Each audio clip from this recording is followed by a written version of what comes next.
আজকে আলোচনা করব সিংহ রাশি ও লগ্নের জাতক জাতিকাদের বৃহস্পতি, রাহু ও কেতুর যে মহাগোচর হতে চলেছে তারই বিস্তারিত আলোচনা।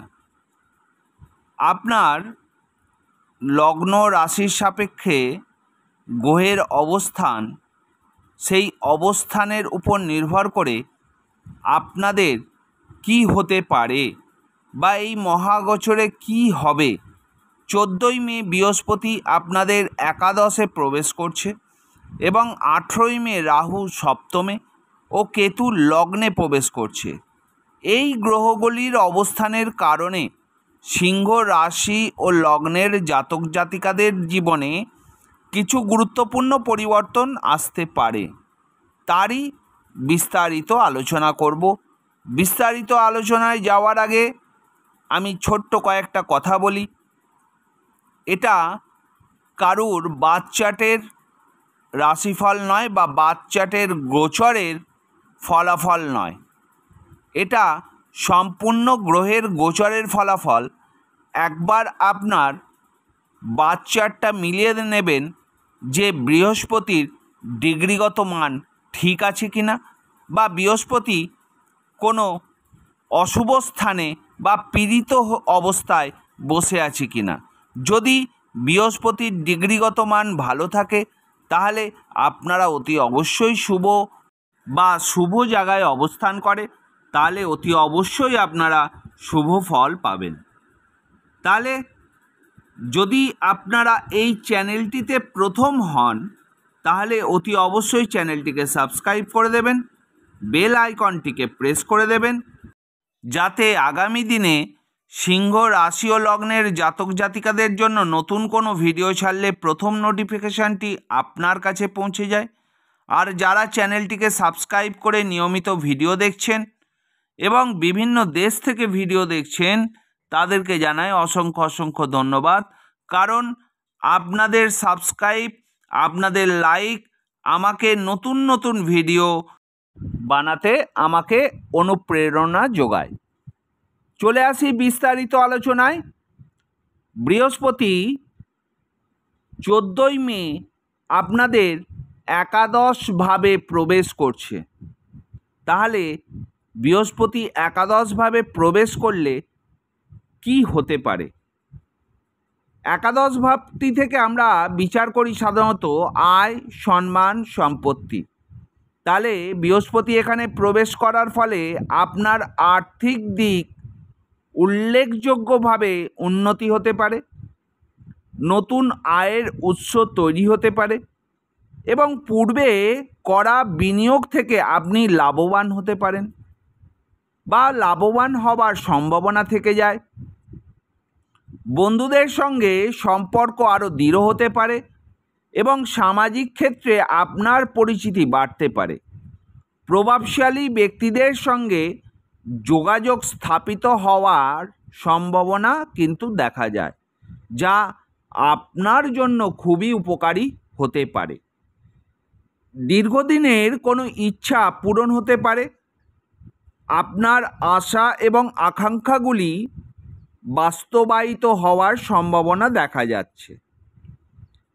বৃহস্পতি আপনাদের একাদশে বসে আপনাদের তৃতীয়ভাবে, পঞ্চমভাবে ও সপ্তমভাবে দৃষ্টি দিচ্ছে। তৃতীয়ভাবে দৃষ্টি দেওয়ার ফলে আপনার সাহস ও উদ্যম বৃদ্ধি পাবে। ছোট ভাই বোনেদের সঙ্গে সম্পর্ক ভালো থাকবে এবং যোগাযোগের মাধ্যমে লাভবান হওয়ার সম্ভাবনা রয়েছে। পঞ্চমভাবে দৃষ্টি দিলে শিক্ষা, প্রেম ও সন্তানের ক্ষেত্রে শুভ প্রভাব ফেলবে। শিক্ষার্থীরা ভালো ফল করবে, প্রেমের সম্পর্কে উন্নতি হবে এবং সন্তানের দিক থেকে ভালো খবর আসতে পারে। আর সপ্তমভাবে যে দৃষ্টি দিচ্ছে তাতে দাম্পত্য জীবনে সুখ ও সমৃদ্ধি বৃদ্ধি পাবে। ব্যবসায়িক অংশীদারির ক্ষেত্রে ইতিবাচক পরিবর্তন আসতে পারে বা যারা বিজনেস করছেন তাদের ক্ষেত্রে পরিবর্তন আসতে পারে। অতি অবশ্যই আপনার বার্থ চার্টটা দেখে নেবেন, বৃহস্পতি যেন শুভ স্থানে অবস্থান করে এবং তার ডিগ্রিগত মান যেন ভালো থাকে, তাহলে আপনি অতি অবশ্যই শুভ ফল লাভ করবেন। তবে রাহু আর কেতুর দৃষ্টি থাকার ফলে কিছুটা অসুবিধা তো আপনাদের হবেই, তার জন্য সর্বশেষ প্রতিকার সম্বন্ধেও আমি জানাবো। তাহলে রাহু 18ই মে আপনাদের সপ্তমে প্রবেশ করছে। সপ্তম ভাব থেকে আমরা বিবাহের সম্পর্ক, ব্যবসা এগুলোকে বিচার করে থাকি। সপ্তমভাবে রাহুর অবস্থান সম্পর্কের ক্ষেত্রে কিছু অস্থিরতা আনতে পারে। দাম্পত্য জীবনে ভুল বোঝাবুঝি বা টেনশন সৃষ্টি হতে পারে। আর ব্যবসার ক্ষেত্রে অপ্রত্যাশিত চ্যালেঞ্জ আসতে পারে। যারা পার্টনারশিপে বিজনেস করছেন তাদের ক্ষেত্রেও কিন্তু অসুবিধা হতে পারে, পার্টনারের সঙ্গে মনোমালিন্য হতে পারে বা আপনার ব্যবসা দুটুকরো হয়ে যেতে পারে। আর বিবাহিত জীবনে আপনাদের মধ্যে সম্পর্কের ভাঙন ধরতে পারে। অতি অবশ্যই যে কাজটি করবেন দুজনে মিলে আলোচনা করে করবেন, নাহলে কোর্ট কেস পর্যন্ত গড়িয়ে যেতে পারে বা সম্পূর্ণ বিচ্ছেদ হয়ে যেতে পারে। তবে রাহুর উদ্ভাবনী চিন্তা আপনাকে নতুন সুযোগও এনে দিতে পারে, যদিও তাতে ঝুঁকি থাকতে পারে। আর একটা কথা বলি, সিংহ রাশি ও লগ্নের জাতক জাতিকাদের জন্য কিন্তু অবৈধ প্রেমের সম্ভাবনা থেকে যাচ্ছে। জীবনসঙ্গীর স্বাস্থ্যের দিকে খেয়াল রাখতে হবে, নিজের স্বাস্থ্যের সম্পর্কেও কিন্তু সচেতন থাকতে হবে। এবার রাহু আপনাদের দৃষ্টি দিচ্ছে কোন কোন জায়গায়? রাহু দৃষ্টি দিচ্ছে আপনাদের লগ্নে, তৃতীয়ভাবে, অষ্টমভাবে, একাদশভাবেও দৃষ্টি দিচ্ছে, কারণ রাহু সম্পূর্ণ দৃষ্টি বৃহস্পতির ওপরেও পড়ছে। অতএব বৃহস্পতির ডিগ্রিগত মান ভালো থাকা প্রয়োজন এবং শুভ স্থানে আপনাদের বার্থ চার্টে থাকা প্রয়োজন। তাহলে লগ্নে দৃষ্টি যখন রাহু দিচ্ছে, তাহলে কি হতে পারে? আপনার ব্যক্তিত্ব এবং স্বাস্থ্যের উপর প্রভাব ফেলতে পারে। সিদ্ধান্ত গ্রহণের ক্ষেত্রে দ্বিধা বা বিভ্রান্তি দেখা দিতে পারে। তৃতীয়ভাবে দৃষ্টি দিচ্ছে, কি হতে পারে? সাহস ও উদ্যমে কিছুটা অভাব দেখা যেতে পারে। ভাই বোনের সঙ্গে সম্পর্কের ক্ষেত্রে কিছুটা সমস্যা হতে পারে। অষ্টমভাবে দৃষ্টি দিচ্ছে, অপ্রত্যাশিত কিছু ঘটনা ঘটতে পারে। অতি অবশ্যই যখন রাস্তায় চলবেন বা বাড়িতেও যখন চলবেন খুব সাবধানে পা ফেলবেন, দুর্ঘটনার আশঙ্কা কিন্তু থেকে যাচ্ছে। আর্থিক ক্ষেত্রে ঝুঁকি দেখা যেতে পারে। একাদশভাবের দৃষ্টি আয়ের ক্ষেত্রে বাধা বা অনিশ্চয়তা আসতে পারে। বন্ধুদের সঙ্গে সম্পর্কের ক্ষেত্রেও কিছু সমস্যা হতে পারে। কেতু 18ই মে আপনাদের লগ্নে প্রবেশ করছে। কেতু লগ্নের প্রবেশে আপনার ব্যক্তিত্ব স্বাস্থ্যের উপর গভীর প্রভাব ফেলতে পারে। আপনি কিছুটা উদাসীন ও হতাশ বোধ করতে পারেন বা আপনার ডিপ্রেশনও হতে পারে। শারীরিক ও মানসিক শান্তির অভাব কিন্তু আপনি অনুভূতি করতে পারেন। সিদ্ধান্ত গ্রহণের ক্ষেত্রে বিভ্রান্তি বা দ্বিধা দেখা যেতে পারে। আত্মবিশ্বাসের অভাব অনুভূতি হতে পারে। আধ্যাত্মিকের ক্ষেত্রে কিন্তু আপনার মনোযোগ বাড়তে পারে। কেতু আপনাদের লগ্নে বসে কেতু দৃষ্টি দিচ্ছে কোথায়? আপনাদের সেকেন্ড হাউসে, পঞ্চমভাবে, সপ্তমভাবে ও নবমভাবে। তাহলে সেকেন্ড হাউসে যখন দৃষ্টি দিচ্ছে আপনার আর্থিক দিক থেকেও কিছুটা অনিশ্চয়তা দেখা দিতে পারে। কেতু পঞ্চমভাবে দৃষ্টি দিচ্ছে, শিক্ষা, প্রেম ও সন্তানের ক্ষেত্রে কিছুটা বাধা বা বিলম্ব আসতে পারে। সপ্তমভাবে দৃষ্টি দিচ্ছে, দাম্পত্য জীবনে ভুল বোঝাবুঝি বা বিচ্ছিন্নতা আসতে পারে, যেটা আগেও বলেছি আমি। কারণ রাহু বসে আছে আপনাদের বিবাহের ক্ষেত্রে সপ্তম হাউসে, আবার কেতু বসে আছে লগ্নে। তার মানে কেতুর দৃষ্টিও সেখানে পৌঁছচ্ছে, রাহু সেখানে বসে আছে।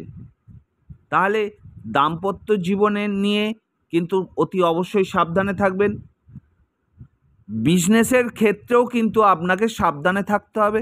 আর যারা অংশীদারিত্বের বিজনেস করছেন তাদের কিন্তু সমস্যা দেখা দিতে পারে। নবমভাবে দৃষ্টি দিচ্ছে কেতু, তাহলে ভাগ্য, ধর্ম, উচ্চশিক্ষার ক্ষেত্রে কিছুটা বাধা আসতে পারে। পিতার সঙ্গে সম্পর্কের ক্ষেত্রে কিন্তু কিছু সমস্যা হতে পারে। তাহলে একদিকে যেমন বৃহস্পতির প্রভাবে আর্থিক উন্নতি ও সুযোগ বৃদ্ধি পাবে, অন্যদিকে রাহু ও কেতুর প্রভাবে সম্পর্ক, স্বাস্থ্য, মানসিক শান্তির ক্ষেত্রেও কিছু চ্যালেঞ্জ আসতে পারে। এই সময়কালে আপনাকে ধৈর্য ধরতে হবে এবং আপনার বুদ্ধিমত্তার সাথে পরিস্থিতি মোকাবেলা করতে হবে। অপ্রত্যাশিত পরিবর্তনগুলির জন্য প্রস্তুত থাকুন এবং তাড়াহুড়ো করে কোনো সিদ্ধান্ত নেবেন না। তাহলে কি কি করতে হবে এই সময়? সর্বশেষ বলবো প্রতিকার নিয়ে। নিয়মিত মেডিটেশন করুন। বাড়িতে ফিরে বা রাতের বেলায় ঘুমানোর আগে নিজে একা থেকে চিন্তা করুন সারাদিন কি করলেন, যেটা করলেন ঠিক করলেন না ভুল করলেন, যা আপনাকে মানসিক শান্তি দেবে। আর যদি ভুল করে থাকেন সেটা পরের দিনে শুধরে নিন। সম্পর্কের ক্ষেত্রে ধৈর্য ধরুন এবং আলোচনার মাধ্যমে সমস্যার সমাধানের চেষ্টা করুন। আর্থিক লেনদেনের ক্ষেত্রে সতর্ক থাকুন। পিতার বা গুরুজনের পরামর্শ মেনে চলুন। এবার বলি প্রতিকার। প্রতিদিন আপনি ওম নমঃ শিবায় জপ করুন 108 বার, আর প্রতিদিন ভগবান শিবের পুজো করুন। এতে আপনি উপকৃত হবেন। নেতিবাচক প্রভাব থেকে কিছুটা হলেও আপনি দূরে থাকবেন। এটাই ছিল সিংহ রাশি ও লগ্নের মে মাসের মহাগোচরের গোচর ফল। মে 2025 সালের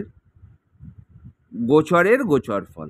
ভালো লাগলে অতি অবশ্যই চ্যানেলটিকে সাবস্ক্রাইব করতে ভুলবেন না, বেল আইকনটিকে প্রেস করে দেবেন, আর লাইক করতে ভুলবেন না। সব শেষে বলি, ভালো থাকবেন, সুস্থ থাকবেন, সাবধানে থাকবেন। ওম নমঃ শিবায়।